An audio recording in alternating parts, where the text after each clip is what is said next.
Hey, what is up, everyone? Tyler Ramsbey here, back with a special stream for you, whether you're joining me on Twitch or after the fact on YouTube. Hey, it is an honor to have you hanging out with us today. Today, I have a special treat for you. I have a special treat for me. I am here with the great Amoeba Man, aka Tinus Green, but I like saying Amoeba Man. It rolls off my tongue better, so I'm going to refer to you as Amoeba Man. Is that cool? It's cool. Hi there, Tyler. Nice to be here. Awesome. Yeah, it's good to have you. And Tinus, if you I just said I was gonna call you Amoeba Man. We're gonna switch it around each time. But if you guys ever join my stream on night and you see Amoeba Man, but it's like am03bam4n, I don't even know. The first time I said it, I was like, dude, how the heck am I supposed to say your name? But if you see him on stream, he's always the one helping me when I am stuck and frustrated, and he's usually able to help us work through it. And he does some really cool stuff. So I asked him if he'd be willing to jump on a live interview on Twitch and see how things go, and he's pumped about it. At least I'm pretty sure he is. I think is it 9 p.m. where you're at right now? Do I have that right? Currently 8 o'clock, so 8 still a o'clock. I little was bit close. earlier than usual. Or maybe the other ones are earlier because it's early in the morning. So I prefer 8 o'clock to 4 o'clock, 5 o'clock in the mornings. Definitely.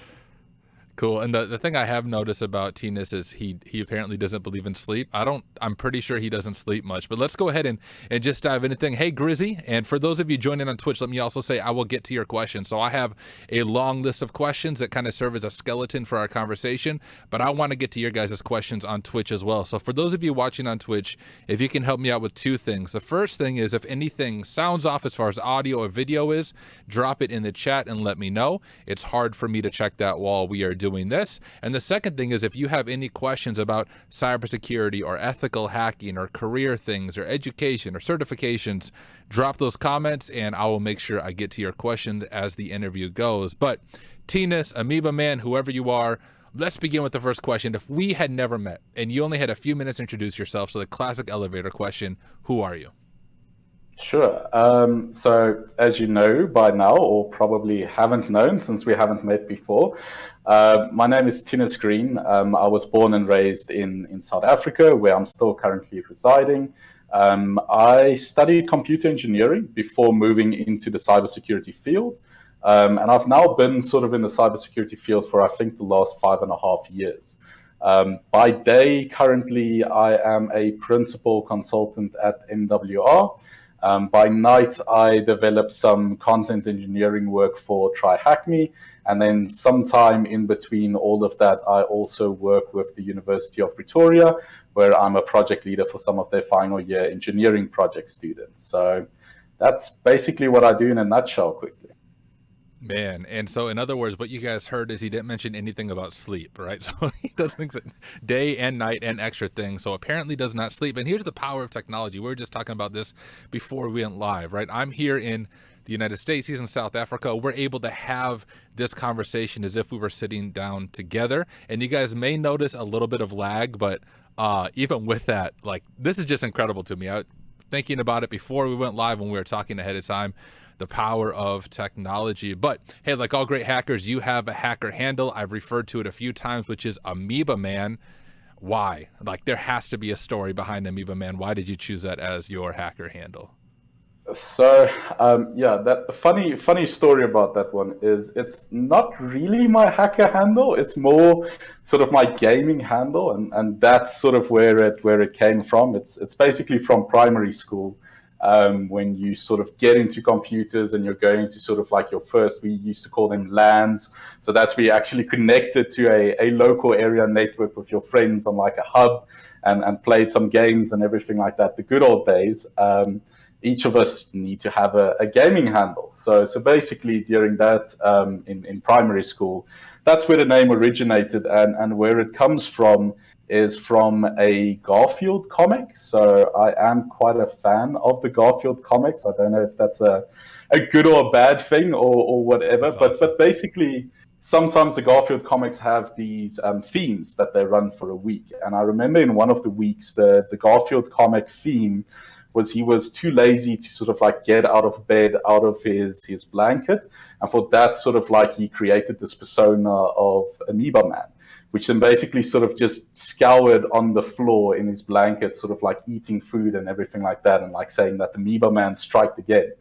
And that became my gaming handle. And from there, sort of, if I needed something to sign up online, that has been the de facto handle that I've used in online platforms, which is also, I think, where it came for Tryhackme and Twitch as well.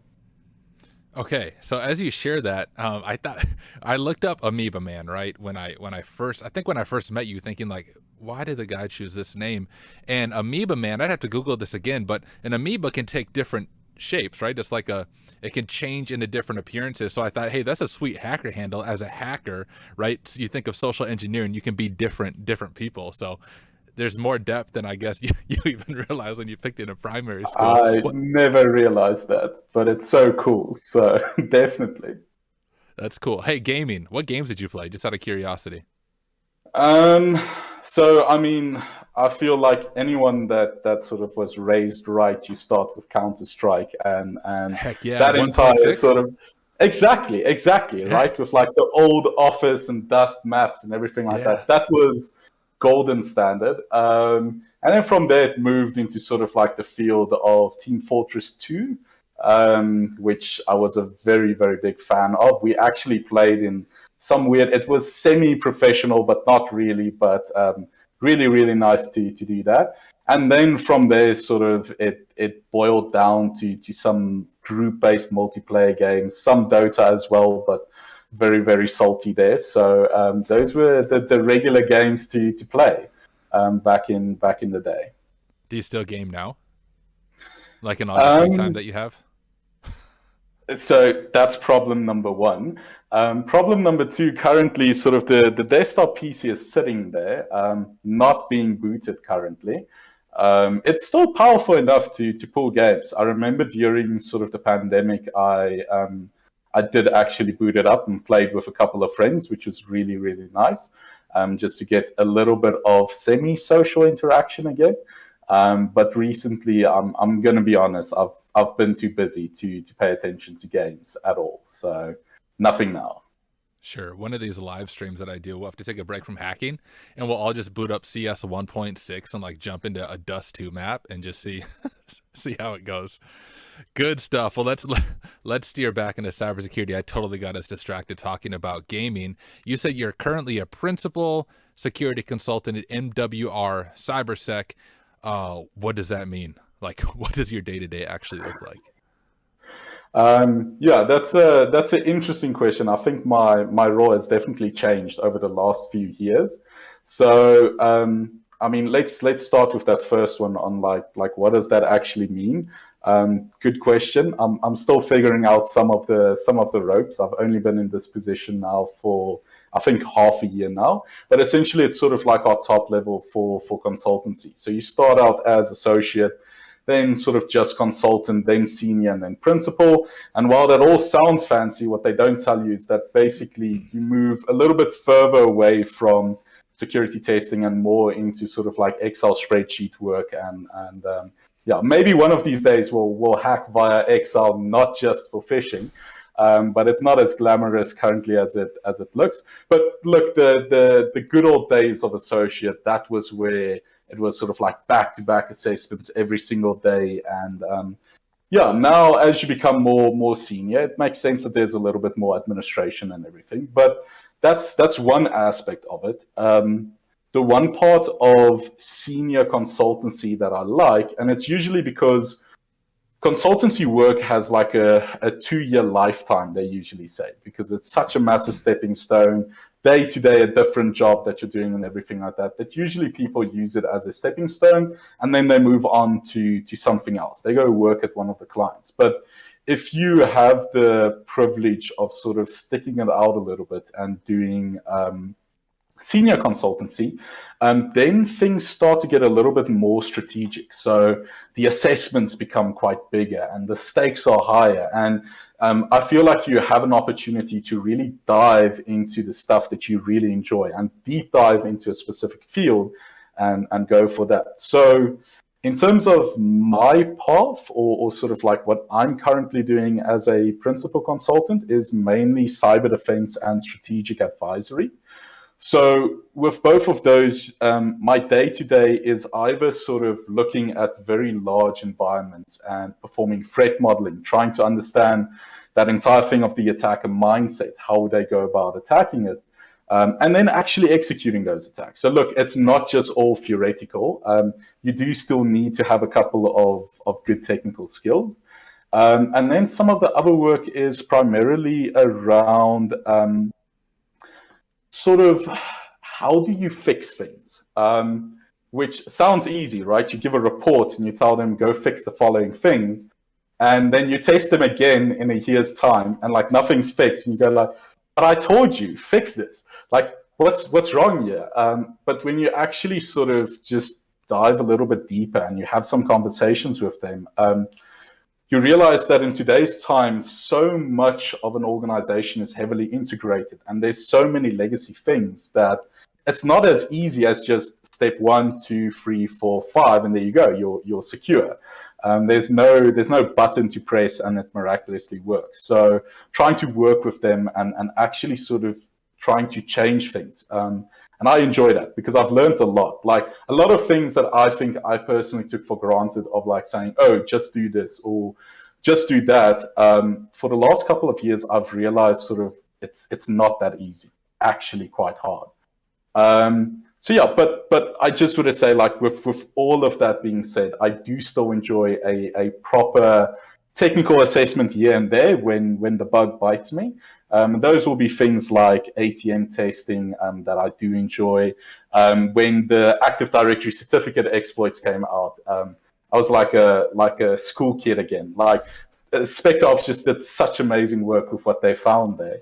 And I think you saw it in some of the Active Directory rooms where we're just fangirling on like how awesome these sort of misconfigurations that they discovered were. So I do still enjoy some technical work. It's not just Excel spreadsheets at the moment. So that's good.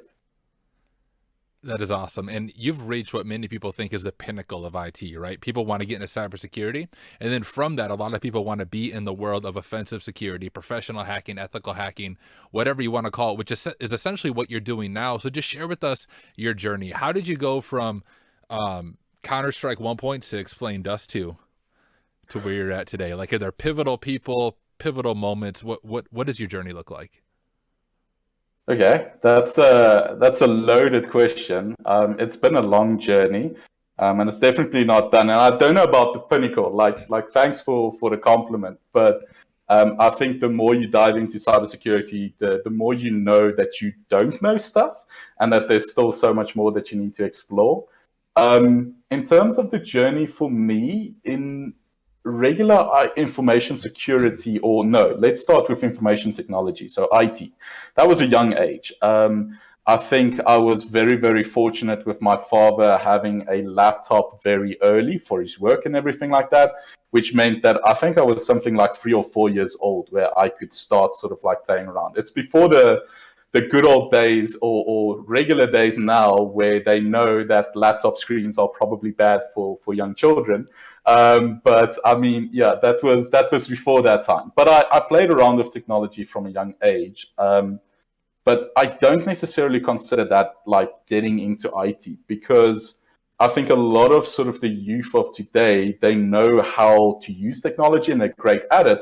But when I think of IT, I think about like understanding what's happening in the background, having the ability to fix it, and then also sort of like to make things better. So if it's pure IT, I would say that was primary school, where I had an amazing teacher that, I mean, it was in his spare time over the weekends. He gave us a gaming design course over a couple of weekends. So that's where like I learned, and it was those simple drag and drop blocks of like games. So like silly games, but it was good to learn like sequential programming and if this happens, then this type of thing. So that's where I would say like he started the journey of IT. High school definitely continued there with IT and everything like that, and I enjoyed it. But I wouldn't say that was sort of like a pivotal moment. I think sort of where pivotal moment came in for me was in university. So I was all set, accepted to study computer science. And then like one day I was on campus and I started to realize, but like, I want to tinker with things. So I went to the administration office and I asked them like, can I change my course to computer engineering? And they just said yes. And literally in like one random day, I changed my course from computer science to computer engineering. And while I don't think computer science is a bad course, what I loved about computer engineering was that it combined electronic engineering with computer science. So you learn the best of both worlds with like hardware and software. So that I think put me on the journey of like really wanting to get into the thick of things, figure out how they work, break them, and then hopefully put them back together again without a couple of screws missing. That type of thing. Then I would say the shift was my third year. So that was very, very pivotal in the sense that my first 2 years at university were not the best. I don't know if it happens to a lot of students, but I didn't make sense of the course. Like a lot of maths, a lot of electronics, a lot of statistics. And like I couldn't understand how I'm going to tie everything together and actually use it.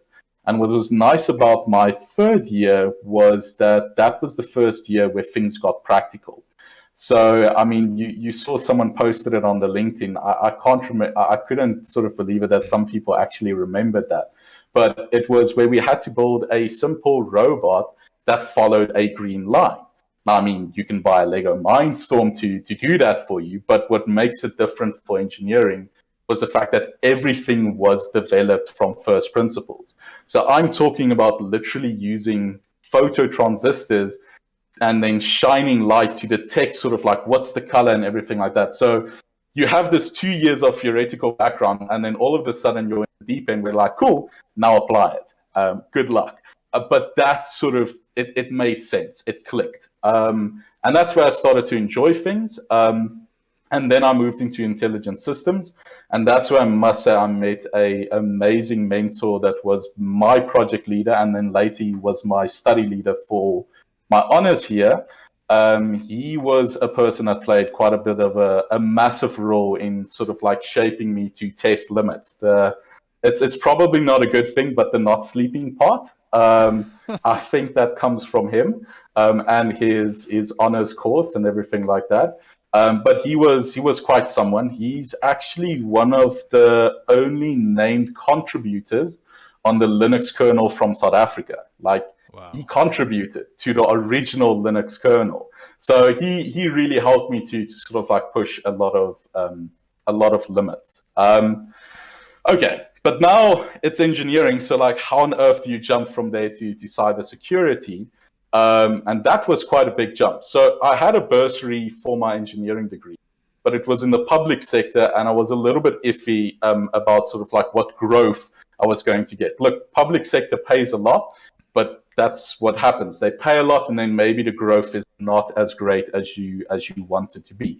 Specifically in a country like South Africa, that was the case for us there, because I saw a lot of my colleagues or friends that went to go do work in the public sector for their bursaries. They didn't have the best of experiences. So in the end, I had 3 different job offers, and the one was from MWR because they came to do a presentation and I applied for them. And then for some reason, I just decided to take the job where I had to drive the furthest and also the one with the least amount of pay. But again, it's just sort of that leap of faith that I felt this was the place where I can get growth. Like, for some reason for me, throughout sort of my life so far, it's always been about where can you find growth? Where can you improve yourself? Where can you learn new things and that type of thing? And what was really good about MWR is I had 2 really good mentors from the start there. The one of them, what he taught me, which I think will remain with me my entire life, is he used to tell me in the mornings that you're never too old to learn something new. But what he also taught me is the second part of that is that you're never too young to teach someone something. So he would help me with a problem in the morning. And then what would happen is he would say, okay, but now you need to teach me something. So go explore this further. And when you learn something, bring it to me and teach me again. So that mentality was quite a switch on in terms of how I wanted to do the entire cybersecurity field. It's not just about what I can get, but what can I give back to sort of like people in the community as well. And the second mentor was another person that wanted to skip traffic. So he was always early in the mornings, like I were at the office.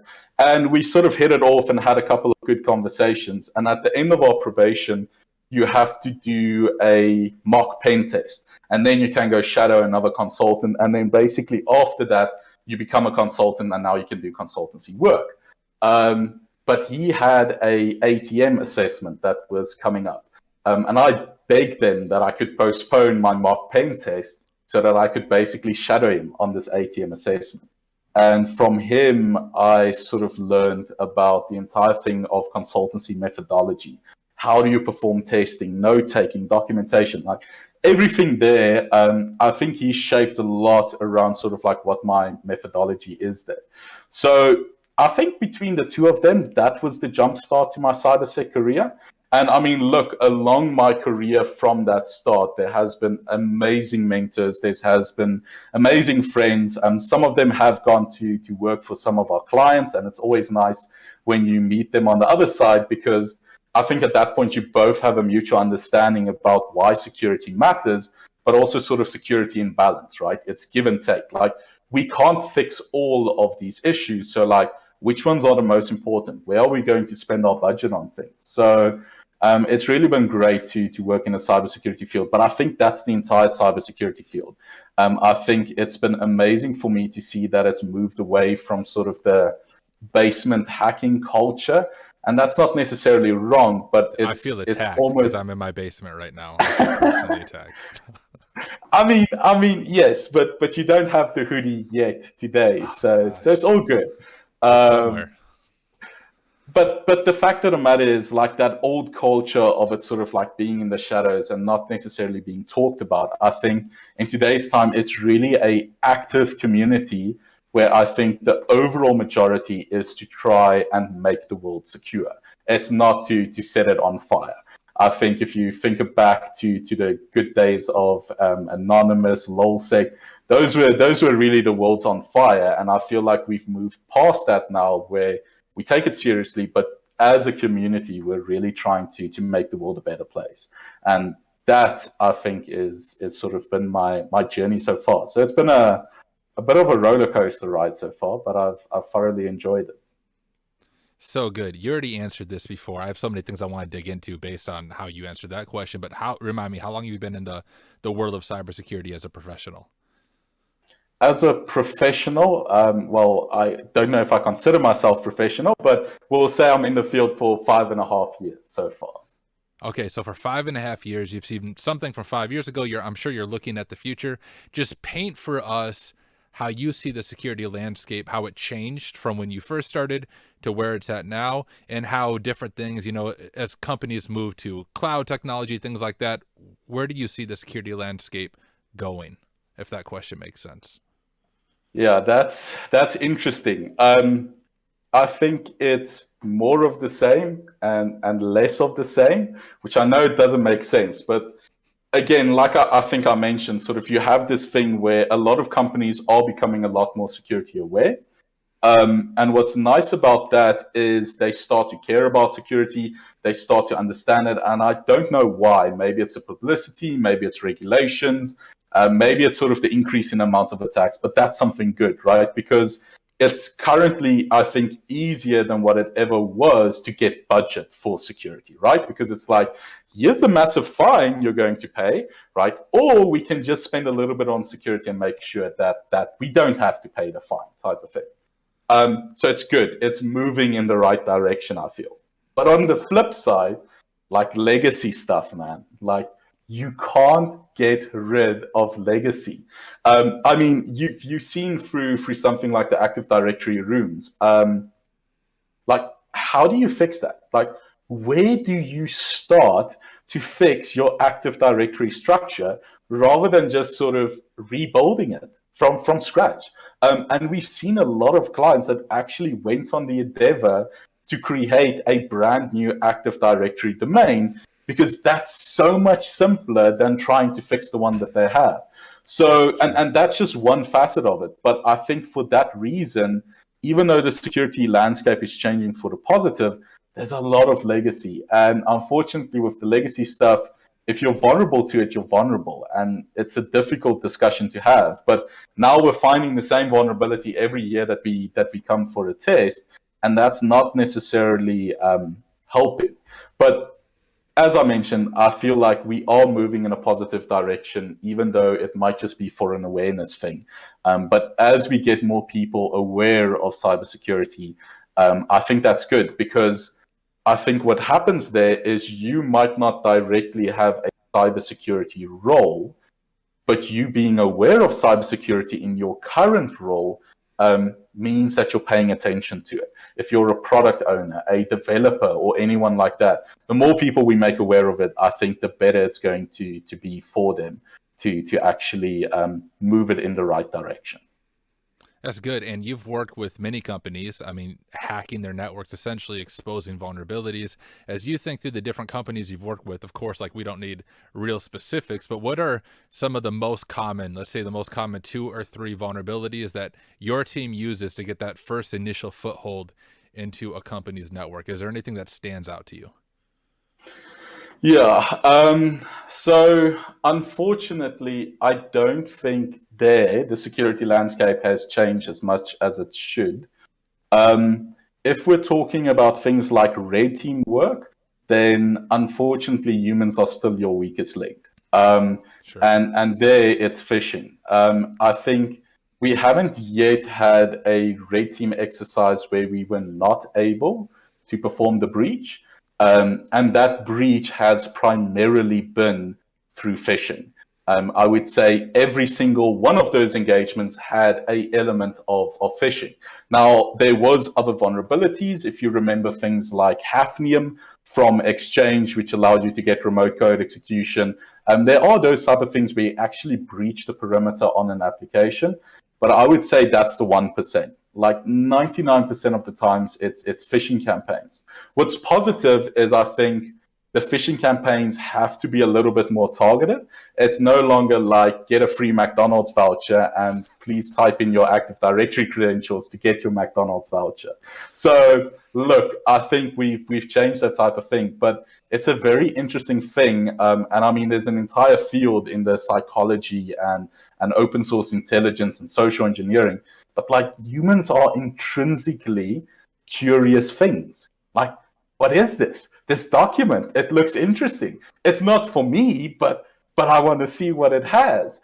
And I think it's that element that just means that's the part where you're still just entirely getting in. And then unfortunately, as I mentioned, from there, Active Directory is still one of the biggest pain points. It's such a powerful system. So if you are ever attacking an organization during a red team engagement, getting access to Active Directory is one of the big goals, because it's basically the vehicle that's going to drive you to your goals. And that's not necessarily domain admin. Getting domain admin makes a couple of things easier, but a lot of the times you don't actually need that top level. You can go a little bit lower and still actually be able to achieve your goals. So sadly, if it's red team engagements, phishing. I don't know. We need better training for people, but then also like we need them to stop being curious. So I don't know how you do that. So that you probably answered this question a little bit. My follow-up question is, if you're speaking to the C-suite, which I know you speak to executives, you talked about it in our call yesterday, what is 1, 2, or 3 things that they get the most bang for the buck to increase their security? Is it user training? I'm guessing is one of them. Is there other things that you would add? How would you speak to that executive? Yeah, so okay, as we mentioned, user training is definitely important, and I think that is definitely also becoming easier. So, I mean, again, not promoting any tools because there's a lot out there. I can just talk for ones that I'm dealing with right now.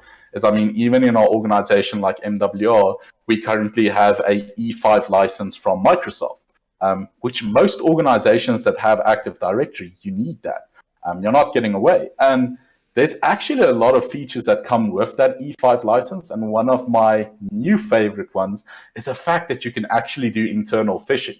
So they call it, I think it's something like adversarial simulation training, where you then basically create a phishing payload through their stuff. You can use some of their fake domains that Microsoft owns and everything like that. So it's all internal and done. But that type of user training where it's getting easier, that's a great thing, because I think if you're having those discussions with an executive, there's no cost, right? You already have the E5. Just use the tools that are available to your organization. There's a little bit of stigma, because the problem then is, but what's the perception of users that have been phished, right?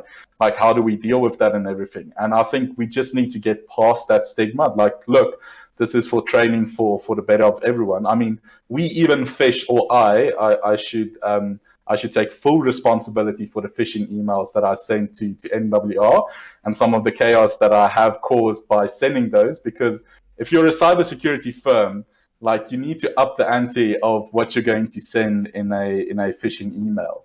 And I've had a lot of angry people. And it's only been 2 campaigns, because I need to get a really good idea before we can do that.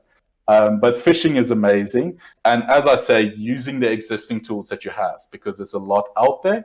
And then the number one other rule I would say is multi-factor authentication. And that also doesn't really cost you anything, because you already have it. But like, multi-factor authentication has honestly been the game changer out there in making accounts more secure. Because no matter how much training you have, you will have a user that has a bad password, right? Like, you're not going to get away from that. But I think multi-factor authentication has really been something that has changed that. It's not all of a sudden Active Directory credentials have been compromised, users authenticating to the VPN. Where's the multi-factor authentication prompt, right? And it's not a silver bullet, but I think those are like my top 2 things that I would recommend to executives right now. Cool. Yeah, that all makes sense and lines up with my own experience. And as we keep talking through some of the things you've done, you have done pen tests and you've hacked different companies. Do you have any just fun stories for us? Like, anything you discovered that just blew you away, how vulnerable it was or how it wasn't defended well? Of course, no specifics, you know that, but anything that you can share with us that is not confidential. Okay. Yeah, I'm going to have to be careful and everything like that, not to out someone. I'll start by saying that personally, for me, sort of vulnerabilities are like art. And I know that's a weird thing to say, but there's just sort of like something about some vulnerabilities where you sit back and you admire how it's not like this glaring issue. It's just a bunch of small things that are not probably the best, but then they combine together and you get like this massive glaring issue in the thing. But if we say that vulnerabilities are work of art, then like vulnerability chains have to be masterpieces. Like, those are the wonders of the world. So like, small little things in a vulnerability give you a vulnerability, not a super risky one. Maybe it's low, maybe it's medium risk, but then you combine 2 medium or low risk vulnerabilities together, and all of a sudden, everyone in the boardroom, their eyes glare up. So the reason I mentioned that is, for me, there's one specific example about it, and I'm going to have to obfuscate the information, make sure I don't out them. But basically, the gist of it is let's say we had a customer or client that had a web application. We'll call it web application A. And there was a lot of customers that used web application A. Like, I'm talking hundreds of thousands of customers use web application A on a daily basis. So it's very important. It's very critical. For that reason, a lot of attention has been given to sort of the security of web application A, right? We fixed it, we've locked it down, we did a bunch of things. We even have some multi-factor authentication, probably not the best, because there's some things that you can find there. But okay, web application A is secure.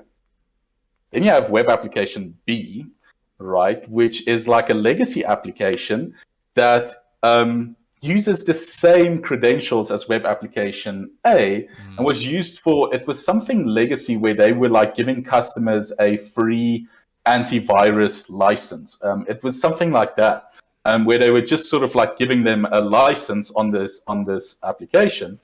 But application B had username enumeration, which means that you could enumerate valid usernames based on the responses you were getting back. Not critical, right? Like that's like low. Maybe you can justify for like medium risk or anything like that. But here's a problem. Application A has very strict account lockout. So if your account gets locked on application A, you actually have to go to this client's office to get your account unlocked, right? Because it's sensitive stuff that's done on application A. Okay, let's build a chain here. I'm just going to go and in usernames on application B because security is not as sort of proper as it should be there. And let's say we even just get a list of 10,000 users. I'm just going to run a brute force against application A. And I'm either going to get access to an account that has very sensitive information, or there's going to be 10,000 people that have to come to your office tomorrow to get their accounts unlocked, right? But it doesn't stop there because we'll just do it tomorrow again, and the day after again, and the day after again. And as we build that list of accounts, the likelihood of us getting access to an account increases, but sort of your disruption to your normal business, it becomes quite large, right? And when you start to paint that type of picture to people, I think that's where they realize, and that was like my moment of like, why has no one thought about this? Like, it seems like such an ideal path to attack via this. And maybe it was just me, but that was a very, very valuable example for me on like why when you're testing you need context, right? If we tested application A and application B in isolation, we didn't do threat modeling, then you would just have a low risk finding of username enumeration. And no one is playing connect the dots of like, but this is really bad for application A, and it's not even that team's problem. So I'd say that's my example of like, why has no one else done this before? Like, this just seems like such a bad idea to do, but yeah, it would be bad. So that's an example I'll give. Very cool. And you mentioned earlier that in your role right now, you need to get in the mindset of an attacker. You need to think how an attacker thinks. So let's just talk real briefly about attackers. Now, when it comes to black hat hackers or the dark side, essentially, some of them are script kiddies, right? They're just firing off scripts they find online. They're maybe doing DDoS attacks through some bot they pay for. But some of them are insanely talented system admins, programmers. I mean, they have entire organizations set up for this. What do you think is the appeal for people to essentially go to the dark side? Is it money? Is it the challenge? Is it being famous? Like, what's your perspective on that? Yeah, it's a difficult one, and I mean, I have to put that disclaimer. I'm not a black hat hacker, so I can't necessarily. Yes, exactly, right. But also, when sort of like I'm speaking about this, I can't say that I'm an expert in this field, right? I think firstly, like you can't ignore the monetary value there. I was sitting in a talk about cyber insurance, and I can't remember the exact number, but it was something like 234. It was something like $234 trillion of damages caused by cyber incidents last year. I remember that it was $1 trillion, and it was definitely more than $3 trillion of damages that are done. On the flip side of that, if you're causing those damages, there has to be money in that business, right? Like, I mean, if we take cybercrime as a nation and we take their damages as budget, like what? That has to be like the third or the fourth biggest budget in the world. Like, it's larger than like country budgets that sort of like cybercrime together is achieving. So there has to be money in the business, and I think there's a lot of money in the business, which I think is one of the drawing factors. I also don't think that there's the part behind it where it's the challenge. It's the sense of sort of bragging rights that you still have a little bit of that old school basement hacker mentality type of thing there. So there's definitely that for some of the black hat hackers out there. But then, and I'll try to phrase this correctly, but there's like a third type of thing behind that for me. And I think it's a small portion of sort of black hat hackers that I can almost think that they might just be disgruntled. Where and look, I'll never condone the actions of like black hat hacking, but like I can see what can lead to the steps where you just simply push too far. Um, I mean, I've even had bad days where I'm like, I'm not going to be a black hat, but screw it, I'm going to go live on a farm. Like, no internet, everyone should just stay away, that type of thing. I've had those. And what has personally sort of like caused some of that for me is when you're doing a lot of hard work for a client, you're really pouring your heart and your soul into that work for the next 3 to 4 months. It's a massive project, everything like that, and then it just falls flat entirely. They don't read the report. You literally beg them to have sessions with different stakeholders so that we can start to put an action plan together and actually fix it. And you do that for free. Like, it's not about the money. Like guys, we found some serious stuff here. Like, we really want to help you to fix it. And just nothing. There's like no buying. And then a couple of years later, maybe sort of there's a switch in that department and someone comes back and they read the report and they start with stuff. But like, when you have those situations where like, it's not even meeting a brick wall of not caring about security. It's something even worse where it's just like cybersecurity just doesn't exist. And you find it in the places where I think cybersecurity should exist the most, like in the security team, right? Type of thing. Then I think what can happen is sort of that can push someone over the edge. That can pull the wind from your sails and you go, right. Then, like, I'm going to that movie villain that I think it was in one of the Die Hards as well, where like he was the good guy. He tried to warn them about this. No one in government listened, and now he's like in it, and then they blame him like taking money for it. And I just go like, I'm not saying what you're doing is right, but like there's a little part of me where I go like, I can understand that no one in government listened to you, and they probably should have, type of thing. And I think there's that part of disgruntled thing where some people just go like, okay, now you're going to learn the hard way. And it's not a good thing because it's not the type of culture I think we want to instill. But I do think that's one of the weirder cases of where people get pushed over the edge. That is fascinating. I've never really even considered it from that perspective, you know, from a security engineer turning bad or a pen tester turning bad because they have that frustration, or even if it's targeting one company because one company made them mad. Interesting, very interesting. Well, let's change gears just a little bit. We're already at like 50 minutes, believe it or not. Time flies during this.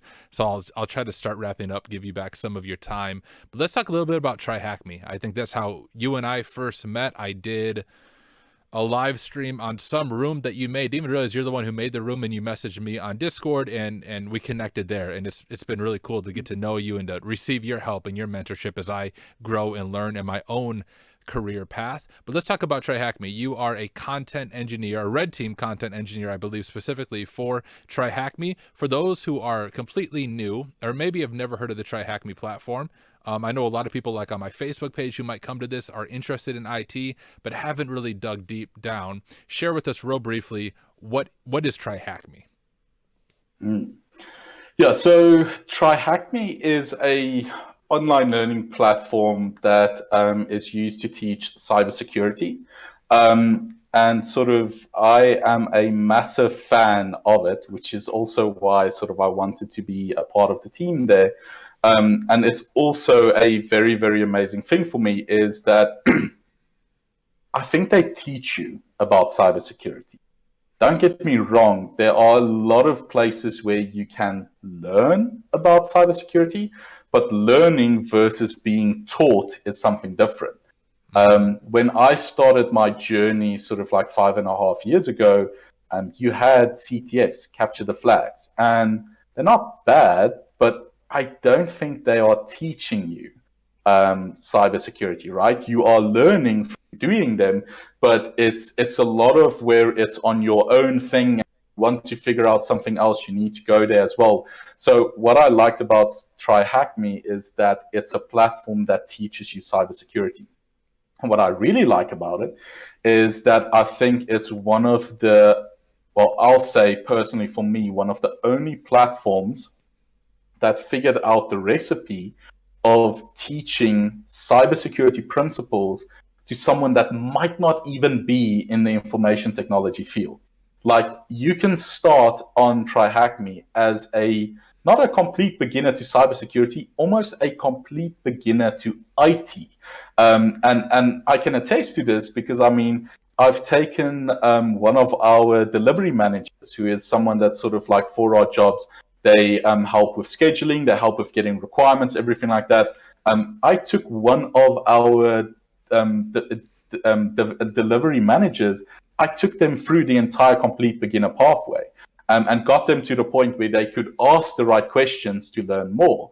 And I'm even taking our sales team now through that type of training as well. So one of these days, our sales team is going to be a consultant on the job as well. They're going to tell you the assessment and then be the person that does the assessment. So that's the dream. But I think that's what Tryhackme is for me. Is it's a really good platform to teach yourself cybersecurity, where you can really sort of like start at a fundamental level. And if you have already cybersecurity knowledge, I think, and that's the content that has been coming out now, there's a lot of very good, I feel, more niche content, specifically in Red Team. There's things in terms of evasion techniques that I didn't know about, or I didn't dive as deep into it, and I could actually use that content to learn as well. So yeah, I know you said short, but I was fangirling again there about Tryhackme. But yes, that's what Tryhackme is in a longer nutshell. Yeah, that's totally fine. And for those of you who've never checked Tryhackme out, if you have any interest in IT, the world of InfoSec, check it out. That's where I learned a lot of the things I know. So I have a bachelor's degree in cybersecurity and all that stuff, but even like cybersecurity is such a wide field. So even when you think of someone with a bachelor's degree in it, some of it's technical, but it's a lot of understanding different laws and frameworks. You think NIST framework, things like that. And the technical side of it is usually 2, maybe 3 classes where you're actually doing technical side of things. So when I was doing my bachelor's degree, I dug into Tryhackme, and I still use Tryhackme on an almost daily basis to learn new skills. There's a great Active Directory networks created by am03bam4n himself that, man, have been integral to my understanding of Active Directory and pen testing in that world. So please, if you guys haven't already, tryhackme.com, check it out. This should be sponsored by Tryhackme. I'm still waiting for my free 1-year membership. am03bam4n has not set that up for me yet, but anyone else from Tryhackme watching, just if you guys want to give me a free 1-year membership, I will accept it. But the membership's well worth it. I've had it for 2 or 3 years. I'm a top 1%er, so that just shows how often I am on Tryhackme. So if you're interested in learning, what's cool about Tryhackme is not just reading books. You're doing labs. You can have your own VM. I connect to it through OpenVPN using my own Kali Linux machine. So there's incredible learning things on there. But am03bam4n, you are a Red Team content engineer.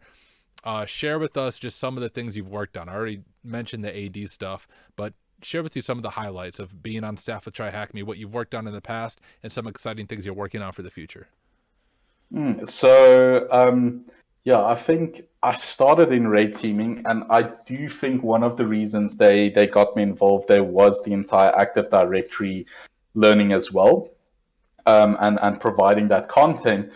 But the one thing that I really loved in terms of joining there is, I mean, when I joined, Tryhackme had the Throwback, the Reef, and the Holo network. And each of those are good networks, but they were almost created sort of as standalone things.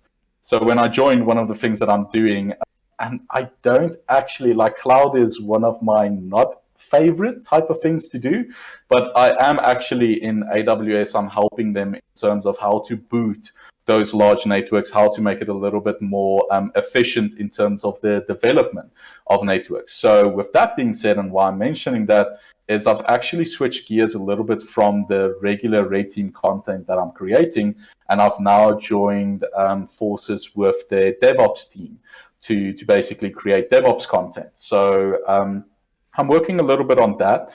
But one of the things why the networks play such an important role is if you think about a DevOps pipeline, in those cases, you have a Git server for like source code storage, and then you have like a build orchestrator, and you have build agents, and you have developer workstations. So we want to. I can't yet confirm that we'll actually be able to go down that route for sort of the current content that we're creating. But for one of the rooms, we want to actually make it a network, so that you can really experience a DevOps pipeline as it goes through and understand sort of like where the places where you can probably inject and do some hacking there. So that's currently what I'm doing. And then the other thing is still the capstone for the entire Red Team pathway. So there's now been a lot of content about red teaming and all of that. So one of the things that I had a discussion with them about is about creating capstone. So while I mentioned sort of my necessarily or my specific feeling around CTF things, I think after you've sort of been taught a lot of things, you need to taste it. So having something where it's a network, and there might be a couple of ways to breach the perimeter. And once you breach the perimeter, you need to perform enumeration. And once you perform enumeration, you need to escalate. But the part that makes me super, super excited that I'm trying to bring in there is goal execution. Now, I know these are the tasks that for some users, if I look at my Discord feedback, those are the tasks that annoy the users the most, such as, for example, key logging a user to get a password to unlock their KeyPass database. But I do think in the field of red teaming, if we're just talking about teaching red teaming, that's overlooked. You get DA and it's all moonshine and roses, and there you go, and you're perfect, right? That's not how it works, right? Like if you take something like the financial sector, if you need to do a fraudulent payment on Swift, for example, you need access to a left security officer and a right security officer. They're probably running on Macs. So what are you going to do, right? Then you need to compromise from, you have full DA, you have everything. You can move literally wherever you want, but without sort of having the ability to then perform goal execution. I feel like that's a little bit of an area that's lacking. And I'm hoping with the capstone work that we do there, we're able to showcase that in a way of like saying, okay, you've gotten DA now, but there's an actual goal for you to achieve.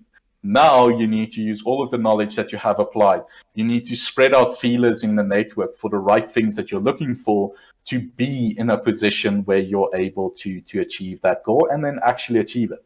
So those are some of the interesting things that I'm currently working on. It's DevOps stuff, and then it's the capstone stuff for now, and then we'll see what the future holds. I think this initial red team pathway is a really good introduction to red teaming, but there's still a lot of additional content that can be covered. So I think we'll start to knock those out as well.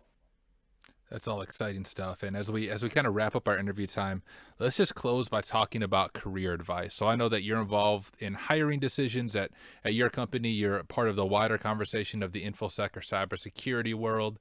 I want you to speak for a moment to someone who, let's just paint the scene. Someone who's in IT support, right? Maybe they've been in IT for a year or two, and they have an interest in cybersecurity, don't have any cybersecurity experience, but eventually want to make that pivot. If you were sitting down with them, what advice would you offer them? I think the first advice is to figure out what you want to do in cybersecurity and if you actually want to do cybersecurity. That's the first thing. I think, unfortunately, in the last couple of years, it's become a little bit of a buzzword. So like, I want to do something in cybersec, and then maybe not. Maybe you want to do something and be one of those people that are aware of cybersecurity while you perform your role. So make sure that it's a field that you want to actually get in. Again, promoting them, but Tryhackme has a couple of more sort of theoretical rooms where it talks about the different jobs in cybersec. Might be a good place to start with to see what's out there. That's the one thing. If you realize that you are interested in cybersec as a career, then I would suggest the next best thing is to find sort of that role for yourself. One thing that I can wholeheartedly recommend is that I think cybersecurity consultancy is underrated. It's a really valuable way, if you're young and just starting out, to really get your feet wet in the cybersecurity role, because you will be dealing with a bunch of different things. And as I mentioned, if you're one of those people that are just using cybersecurity consultancy to figure out what you like, it's ideal because you meet so many new people, you do so many different things, and then you can find that cybersecurity role that fits for you. We had members that went and became blue team members, so they work in the SOC. We had people that became security engineers. We had people that joined a organization's red team because they just want to do red team, but don't want to do the grueling full reporting afterwards as well, which is perfectly fine. So I think if you are truly interested and you do still have the opportunity where you can move into a consultancy field, try it out. Even if it's just for something like a year, I think it's a really, really great way to get a lot of experience. If that's not the case, then I think what you need to do is you need to start building out a roadmap for yourself. Where are you currently in your role? Where do you want to be? So what role in cybersecurity do you want to take on? What in your current role is already teaching you some of those elements? Because cybersecurity is not this magical thing where you don't need to talk to people, where you don't need to create reports, where you don't need to have meetings and everything like that. So there will be parallels between your current role and where you want to be in cybersecurity. And then find those areas where it's not a and those are the areas to then address. Some of it's going to be technical knowledge that you need to do. Some of it might be that you need a specific certification for you to get an entry into a specific role. I know that, for example, if you're doing government work, depending on your country, there are specific requirements that you need a specific cert to do that. So I would then basically use that roadmap and map it out. And the most important thing for me, I would say, is keep yourself accountable to actually doing that roadmap is the important thing. And that's an interesting thing because it's good to dream, but like you need to take a step. Otherwise, that mountain is always going to be in front of you. So even if it's a small thing, it's going to help you to basically get into that motion of moving yourself over into that you really want to do in cybersecurity. I hope that's useful advice. It is, and I'll just kind of take that as a layup, plug off of that, our Discord server, right? So for those of you watching, I'll post a link to this on YouTube if you look at the description. But I am part, and am03bam4n's part of a Discord server called the Work Smarter Discord. It started, oh gosh, I don't even know when it started. It was a little over a year ago that me and a friend of mine in real life, Nate, we just began meeting once a week to hold each other accountable as we were studying for the OSCP, still are studying for the OSCP, just to share what we were learning. And that eventually transitioned to like 3 or 4 of us on Facebook chat connecting together. And then one of those guys, Jack, got connected, started a Discord server, and now we're pushing 400 people. And we meet every Monday night at 7:30 p.m. Central Time, and we do that very thing. We have people answer 2 questions. What did you accomplish this past week? And what are your specific learning goals for this week? And then we have them write them down in one of the weekly goals channels so you can look back at your written goals. So you can honestly answer the question, did I accomplish my learning goals for this week? And if not, what adjustments do I need to make to my schedule? So if you are listening to this, you're like, hey, I need someone to hold me accountable. Even if you don't need someone to hold you accountable, if you just want to be part of a community of people to learn, come join us. It costs nothing. None of us make any money from the Discord. It really is just a community to encourage one another. So I'll post a link to that. Feel free to check it out or add me on LinkedIn. I can send you the invite link, but we would love to have you as part of that. I have so many more questions that we did not get to, but I think we hit most of them. I think what that means is we'll eventually have a part 2. And one of these days as well, we're going to try to figure out how to do like a co-hacking thing.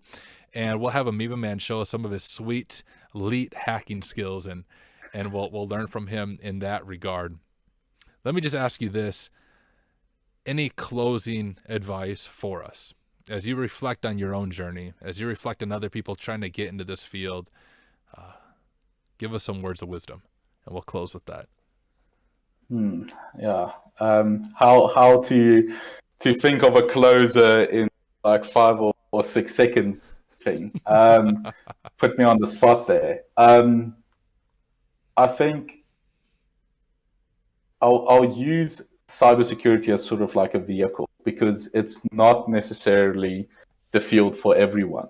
But I do want to challenge everyone out there that find what you are passionate about and pursue it. There's really no reason to be unhappy because you are doing things that you are not passionate about. Hunt passion down, even if it's the last thing you do, because if you are passionate about what you do, I promise you that's how you don't sleep. That's how you literally drive yourself forward. And if the thing that you're passionate about currently can't bring you in money, start by making it a hobby. And if that's what needs to happen, make it a hobby. And you'd be surprised if you start pushing in there that you start to see streams where maybe that's something that you can do professionally. So if I can give a little bit of advice, find what makes your heart tick faster, and chase that down. That's what I'll say. Preach. No, those are good closing words. Amoeba Man, Tinus, whoever you are, thank you again, man, for joining us. I know we've been talking about this for a while. I was so happy to finally get it here on the calendar. So thank you again for joining. For the rest of you watching, whether on Twitch or YouTube after the fact, thank you as well for joining us. Be sure to come back. I'm going to try to do more of these interviews. I was trying to figure out the logistical side of it, how to make it work well. And looking at the quality right now, I think this worked pretty well. So I have another interview happening tonight at 9 p.m. Central Time with InfoSec Pat, and we will continue a conversation with him down in Florida in the United States about InfoSec, and he's a pen tester. I think he runs his own pen testing company, has a bunch of certifications. So we'll have more of these conversations tonight. But once again, Amoeba Man, thank you for joining. For the rest of you, thank you for joining, and I will catch you guys next time.